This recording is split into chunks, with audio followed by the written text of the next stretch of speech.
Commerce spread the CS. इस video में हम डिस्कस करने वाले हैं स्ट्रेटेजिक मैनेजमेंट के एमसीक्यू को। ये पार्ट 3 है। इसके पहले 60 क्वेश्चन हो चुके हैं। क्वेश्चन नंबर 61 से स्टार्ट करेंगे। Who is called father of strategic management? तो ये है इग्नोर एनसॉफ। इनको रणनीतिक प्रबंध का फादर कहा जाता है। क्वेश्चन नंबर 62 है what is starting point of strategic intent? रणनीतिक मंशा का प्रारंभिक बिंदु क्या है? तो ये होता है विजन। सबसे पहले विजन डिसाइड किया जाता है, उसको अचीव करने के लिए मिशन रहते हैं, फिर उसके नीचे ऑब्जेक्टिव होता है, गोल होता है। इस तरीके से हायरार्की बनी होती है। क्वेश्चन नंबर 63 इसी से रिलेटेड है। हायरार्की ऑफ स्ट्रेटेजिक इंटेंट, रणनीतिक मंशा का श्रृंखला क्या है? तो सबसे पहले विजन सोचा जाता है, फिर इसको अचीव करने के लिए मिशन होता है, फिर इसके बाद गोल, फिर ऑब्जेक्टिव आता है और सबसे लास्ट में आता है प्लान। Option number A. इसको याद कैसे कर सकते हैं? जैसे मैस्लो की नीड हायरार्की थ्योरी पढ़ी है, इसमें सबसे पहले आता है बेसिक नीड, फिर उसके नीचे आता है सिक्योरिटी, फिर आता है सोशल नीड, फिर आता है सिक्योरिटी और सबसे लास्ट में क्या आता है? Self actualisation need. वैसे ही सेम होता है कि अपने आप को हम लोग लॉन्ग टर्म में कहाँ तक देखना चाहते हैं, तो वो क्या है हमारा? सेल्फ एक्चुअलाइजेशन, यानी कि कंपनी का विजन। अब उसके लिए क्या है? हमारे जीवन का उद्देश्य क्या है, यानी कि कंपनी के एग्जिस्टेंस का रीज़न क्या है, वो अस्तित्व में है क्यों, तो वो होता है मिशन के माध्यम से पता चलता है। मिशन के जस्ट नीचे एक पॉइंट आता है बिजनेस डेफिनेशन, यानी कि कंपनी कौन से प्रोडक्ट देती है, कौन से सर्विसेज प्रोवाइड करती है, वो बिजनेस डेफिनेशन में आता है। अब इस मिशन को पूरा करने के लिए कुछ गोल्स सेट किए जाते हैं, छोटे छोटे गोल्स बनाए जाते हैं कि अगले 5 दिन में, 10 दिन में जो ऑपरेशनल वर्क किए जा रहे हैं उसमें हमको ये चीज़ें अचीव करनी है। तो वो गोल्स डिसाइड होते हैं। इन गोल को पूरा करने के लिए क्या डिसाइड किया जाता है? ऑब्जेक्टिव, उद्देश्य निर्धारित किए जाते हैं और उद्देश्यों को पूरा करने के लिए प्लानिंग की जाती है, यानी कि प्लान्स बनाए जाते हैं छोटे छोटे। तो सबसे अधिक संख्या में क्या होता है? प्लान होता है। उससे कम संख्या में ऑब्जेक्टिव होगा, ऑब्जेक्टिव से कम संख्या में गोल होता है, गोल से भी कम संख्या में मिशन होता है और विजन कंपनी का एक होता है। और विजन क्या होता है? एक सिंगल लाइन में नहीं होगा, वो पैराग्राफ में भी हो सकता है। क्वेश्चन नंबर 64 है the level of strategy include, रणनीति के स्तर कौन कौन से हैं? तो ऑपरेशनल, कॉर्पोरेट, बिजनेस, ये तीनों होता है, तो ऑल ऑफ द अबव होगा। क्वेश्चन नंबर 65 है business strategy is concern with how to, व्यावसायिक रणनीति संबंधित है to achieve advantage over competitors, प्रतिस्पर्धियों पर लाभ किस प्रकार से प्राप्त करें, इसको हम लोग स्ट्रेटेजी के माध्यम से पूरा करते हैं। नेक्स्ट है question number 62 an organisation strategy, एक संगठन की रणनीति है remain set in place longer than the mission and objective, mission और उद्देश्यों की तुलना में अधिक समय तक बना रहता है ऑर्गेनाइजेशन स्ट्रेटजी। तो ये अभी हम लोग पढ़े हैं, तो वो सही नहीं है। Generally forms over a period of time as event unfold, आमतौर पर समय के साथ साथ घटनाएं सामने आती रहती हैं। तो ऑर्गेनाइजेशन स्ट्रेटेजी इसी का पार्ट होती हैं कि जैसे जैसे समय बीतते जाता है, छोटे छोटे समय पे अलग अलग ऑर्गेनाइजेशन की स्ट्रेटेजी तैयार की जाती हैं। तो ऑप्शन नंबर बी इसका करेक्ट आंसर होगा। नेक्स्ट है question number 67 the primary focus of strategic management is, रणनीतिक प्रबंधन का प्राथमिक फोकस कहाँ पे रहता है? तो वो पूरे के पूरे ऑर्गेनाइजेशन पे रहता है, होल ऑर्गेनाइजेशन। क्वेश्चन नंबर 68 है the corporate level is where top management directs, corporate स्तर वह है जहां शीर्ष प्रबंधन निर्देश देता है। ऑल एम्प्लॉयज फॉर ओरिएंटेशन, सभी कर्मचारी उन्मुखीकरण के लिए। It's effort to stabilise recruitment needs, भर्ती की जरूरतों को स्थिर करने के लिए प्रयास करता है। Overall strategy for organisation, entire organisation, पूरे संपूर्ण संगठन के लिए रणनीति तैयार करने का काम करता है। तो जो कॉर्पोरेट होता है, ये मैंने प्रीवियस वीडियो में भी बताया था, कॉर्पोरेट स्ट्रेटेजी पूरे ऑर्गेनाइजेशन के लिए स्ट्रेटेजी तैयार करती है। तो overall strategy for entire organisation इसका आंसर होगा।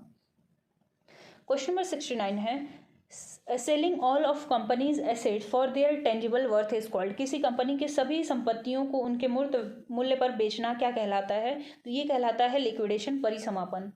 क्वेश्चन नंबर 70 है what are guides to decision making, निर्णय लेने के लिए मार्गदर्शक क्या होता है? तो वो होती हैं पॉलिसीज, जितनी भी नीतियां बनाई जाती हैं। जैसे आप लोग सुने होंगे कि हमारी कंपनी की पॉलिसी ऐसी है, मतलब उनके सामने कुछ सामान्य जनरल कुछ ऐसी प्रॉब्लम आई है, सामान्य समस्याएं आई हैं, उसके लिए वो क्या करते हैं? कुछ डिसीजंस लेते हैं। वो डिसीजन किनके बेस पे होता है? उनकी कंपनी की क्या पॉलिसी है उसके माध्यम से। क्वेश्चन नंबर 71 है low cost, differentiation and focus are example of, कम लागत, विभेदीकरण एवं फोकस ये किस प्रकार का रणनीति है? तो ये बिजनेस स्ट्रेटजी है। जितने भी फंक्शन से रिलेटेड होंगे वो फंक्शनल में जाएंगे, जहाँ पे पूरी कंपनी की बात होगी वो कॉरपोरेट में जाएगा, जहाँ पे मार्केट हो गया, कस्टमर हो गया, प्रोडक्ट की बात आती है वो बिजनेस में जाता है। तो इससे आपको याद हो जाएगा। क्वेश्चन नंबर 72 है, which environment can create new market and new business segment? कौन सा वातावरण नए बाजार और नए व्यापार खंड बना सकता है? तो ये है technological environment, option number D. Next है question number 73, the word tactic is most likely to be associated with? रणनीति शब्द के सबसे अधिक जुड़े होने की संभावना होती है। तो यहाँ पे रणनीति स्ट्रेटेजी को भी बोला जाता है और टेक्टिक्स को भी बोला जाता है। इंग्लिश में डेफिनेशन को समझिएगा। स्ट्रेटेजी जनरली क्या होता है, लॉन्ग टर्म होता है, बहुत लंबे समय के लिए किया जाता है और वो 3 लेवल पे आता है। लेकिन जो टेक्टिक होता है वो बहुत स्मॉल स्टेप्स लिए जाते हैं। तो ये हमेशा किस में किया जाता है, ऑपरेशनल स्ट्रेटजी में। आप देखेंगे कार्यात्मक में क्या है, अलग अलग डिपार्टमेंट अलग अलग स्ट्रेटजीज बनाते रहते हैं और बहुत लंबे समय के लिए नहीं बनाते हैं, छोटे छोटे स्टेप्स लेते रहते हैं। तो ये ऑपरेशनल स्ट्रेटजी होता है एक तरीके का। क्वेश्चन नंबर 74 है, the following are considered grand strategy except for? निम्नलिखित में से कौन से ऐसी रणनीतियां हैं जो बड़ी रणनीतियां मानी जाती हैं, लेकिन एक ऐसी रणनीति है जो बहुत छोटे स्तर पे की जाती है? तो वो है SBU, स्ट्रेटेजिक बिजनेस यूनिट, रणनीतिक कारोबारी इकाई। बाकी जो रिट्रेंचमेंट हो गया, ग्रोथ हो गया और डाइवर्सिफिकेशन हो गया, ये बहुत बड़े स्तर पर किया जाता है। नेक्स्ट है question number 75, strategic business units, रणनीतिक व्यापार इकाइयाँ, ये क्या होती हैं? ऑप्शन नंबर सी है, implement the marketing functions, strategic planning and management decisions, marketing function की रणनीतिक योजना और प्रबंधन निर्णयों को लागू करने में ये सहायक होती हैं। क्वेश्चन नंबर 76 है, रिट्रेंचमेंट, छटनी क्या होता है? When a company experiences decline profit and makes cut back to improve efficiency, ये होता है जैसे कोई कंपनी को लग रहा है प्रॉफिट अच्छे से नहीं बन रहा है तो वो अपनी क्षमता में सुधार करने के लिए कुछ लोगों को निकाल देती है, कुछ प्लांट्स को बेच देती है, तो वो सब रिट्रेंचमेंट में आता है। ऑप्शन नंबर ए है। नेक्स्ट है question number 77, when does horizontal integration occur? क्षैतिज एकीकरण कब होता है? व्हेन अ फर्म एक्वायर्स और merges with a major competitor, जब वो अपने ही कॉम्पिटिटर के साथ, जो उसका प्रतियोगी है उसी के साथ मर्जर कर लेती है, चाहे एक्वायर कर लेती है उसे, तो हम लोग हॉरिजॉन्टल इंटीग्रेशन बोलते हैं। अब हॉरिजॉन्टल मतलब क्या है, एक सीधी रेखा, जैसे एक प्रोडक्ट बन रहा है इधर और सेम वही प्रोडक्ट कोई और फर्म बना रही है, तब जो प्रोडक्ट्स हैं वो अलग अलग नहीं हैं, तो वो क्या होता है, हॉरिजॉन्टल होता है।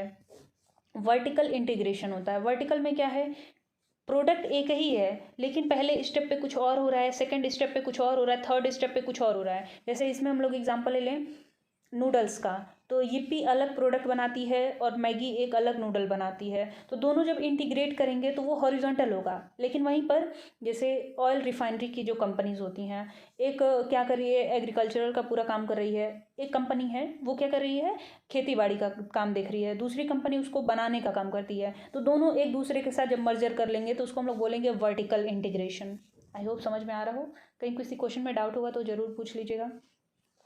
क्वेश्चन नंबर 78 है, divestment is what kind of strategy? विनिवेश किस प्रकार की रणनीति होती है? तो जितने भी एसेट होते हैं, अब डाइवेस्ट मतलब क्या होता है कि उसमें से पैसा बाहर निकाल लेना, तो एसेट्स के रिडक्शन के काम होता है इसमें। नेक्स्ट है question number 79, in which of the following scenarios joint venture likely to be more attractive than acquisition? निम्नलिखित में से किस परिदृश्य में अधिग्रहण की तुलना में एक संयुक्त उपक्रम अधिक आकर्षक होने की संभावना है? तो ये होता है हॉरिजॉन्टल इंटीग्रेशन में। ज्वाइंट वेंचर में क्या है कि एक कंपनी किसी दूसरी कंपनी के साथ मिल करके कोई तीसरी कंपनी बना रही है और जहाँ पे दोनों अपना अपना काम कर रही हैं और तीसरी कंपनी का भी काम कर रही हैं। वहीं पर हॉरिजॉन्टल इंटीग्रेशन में क्या होता है, दोनों सेम प्रोडक्ट बना रही हैं, अब दोनों में से किसी एक का एग्जिस्टेंस पूरी तरीके से समाप्त हो चुका है, अब एक कंपनी ऑपरेट कर रही होगी। नेक्स्ट है question number 80, which of the following is not a strategic alliance? निम्नलिखित में से कौन सा एक रणनीतिक गठबंधन नहीं है? Joint marketing campaign, cooperative product development, joint venture, ये तीनों स्ट्रेटेजिक अलियांस होते हैं, लेकिन मर्जर ये नहीं होता है।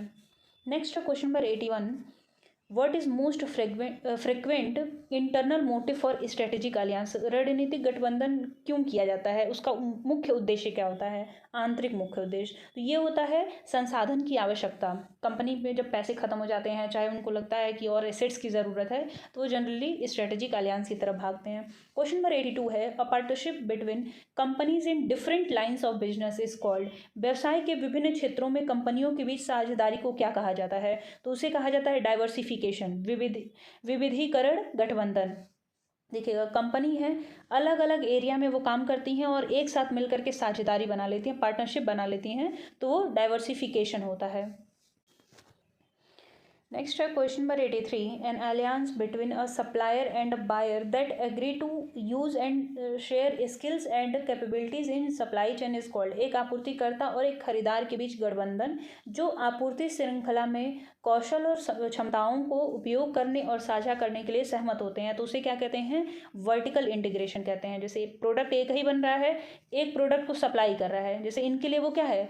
फिनिश्ड गुड है, क्योंकि वो अब किसी और को बेच देंगे। फिर वो कंपनी के पास आया, जैसे सप्लायर ने कंपनी को वो प्रोडक्ट बेचा, सप्लायर के लिए वो क्या था? फिनिश्ड गुड था, वो दूसरे को बेच रहा है। अब इनके पास जो आया वो क्या है? वो रॉ मटेरियल है। अब दोनों के बीच में स्ट्रेटेजिक अलायंस हो गए, गठबंधन हो गए हैं, तो उसे हम लोग क्या कहेंगे? वर्टिकल इंटीग्रेशन कहेंगे।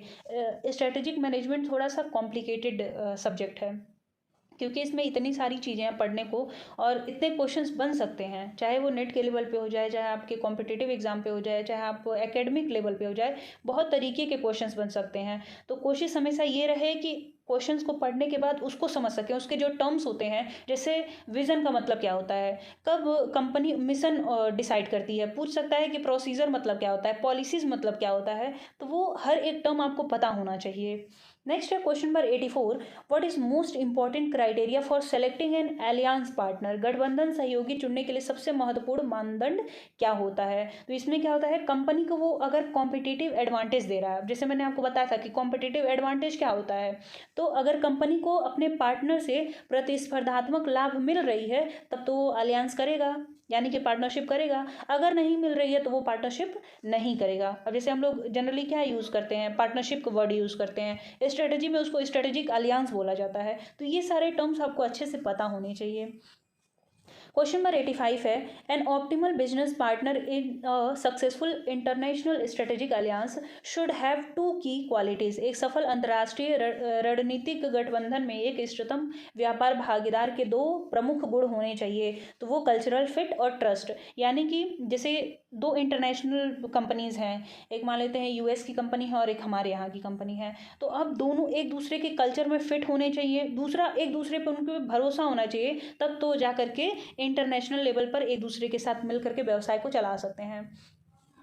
क्वेश्चन नंबर 86 है, why do alliances between a large western multinational firm and an emerging economic firm often fail. एक बड़ी पश्चिमी बहुराष्ट्रीय फर्म और एक उभरती हुई अर्थव्यवस्था फर्म के बीच जो भी गठबंधन किए जाते हैं वो अधिकतर फेल हो जाते हैं। उसका मुख्य उद्देश्य उसका मेन रीज़न क्या है? तो वो उसमें क्या होता है कि जो दोनों के उद्देश्य होते हैं, जैसे बहुराष्ट्रीय फर्म है, मल्टीनेशनल कंपनी है, उसका उद्देश्य क्या होगा? जो अभी फर्म बन रही है उसके जैसा तो उद्देश्य होगा नहीं।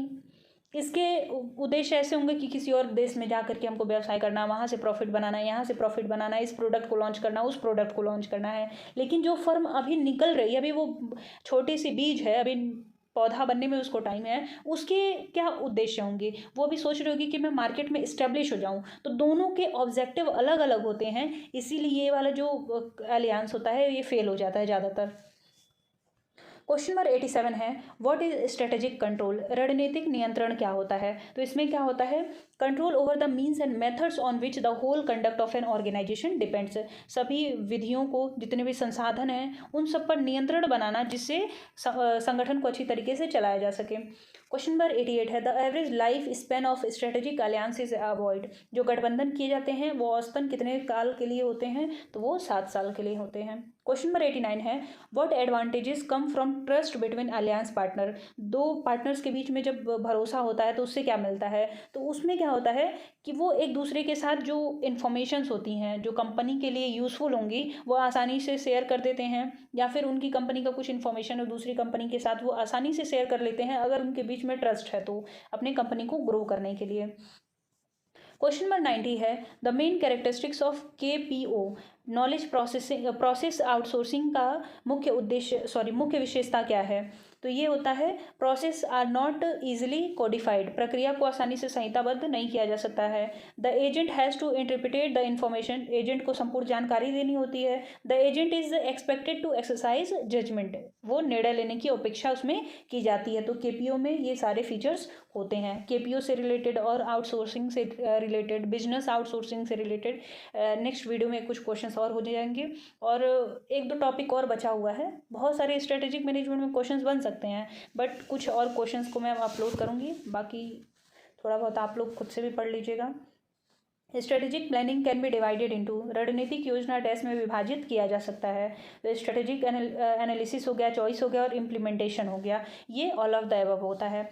स्ट्रेटेजिक प्लानिंग कैसे किया जाता है, एनालाइज करेंगे, उसमें से कोई चूज़ करेंगे, इम्प्लीमेंट करेंगे, इवेल्युएट करेंगे, कंट्रोल करेंगे, ये सारे प्लानिंग के प्रोसेस होते हैं। क्वेश्चन नंबर 92 है the advantage of formal system of strategic planning include, रणनीतिक योजना की एक औपचारिक प्रणाली के लाभ में क्या शामिल होता है। तो इसमें जोखिम की पहचान की जा सकती है। फोर्सेस मैनेजर टू थिंक, जो प्रबंधक होते हैं उनको सोचने के लिए विवश कर दिया जाता है। इसमें डिसीजन लेने के लिए बाध्य लोग हो जाते हैं। इन्फोर्सेस कंसिस्टेंसी एट ऑल लेवल, जो स्ट्रेटेजिक प्लानिंग होती है उसमें जितने भी स्तर होते हैं उनमें कंसिस्टेंसी आ जाती है। तो ऑल ऑफ द अबव होगा। नेक्स्ट है 93 how to achieve overall cost leadership, समग्र लागत नेतृत्व किस प्रकार से प्राप्त किया जा सकता है। इस्टेब्लिशिंग इकोनॉमीज ऑफ स्केल, पैमाने की बचतें इसका स्थापना करके। Use the latest most efficient technology to reduce cost, अच्छे से अच्छे टेक्नोलॉजी का प्रयोग करते हुए ताकि हम लागत को कम कर सकें। Minimise overhead cost, reduce direct cost, reallocate to cheaper areas, ऊपरी व्यय जो भी होते हैं उनको कम करके, प्रत्यक्ष लागत को कम करके। तो ये ऑल ऑफ द अबव होगा।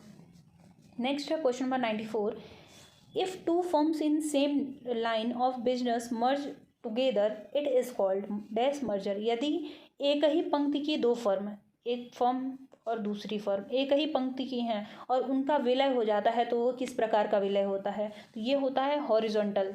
ध्यान दीजिएगा कि एक ही लाइन में है, अब इस लाइन को सीधा मत बना दीजिएगा, मतलब खड़ी पाई वाला। क्वेश्चन नंबर 95 है if two firms at different stages, यहाँ ध्यान दीजिएगा डिफरेंट स्टेजेस हैं, यानी कि एक स्टेज ये है और दूसरा स्टेज ये है। अब इन दोनों के बीच में अगर मर्जर हो जाए तो उसे क्या कहेंगे, वर्टिकल कहेंगे।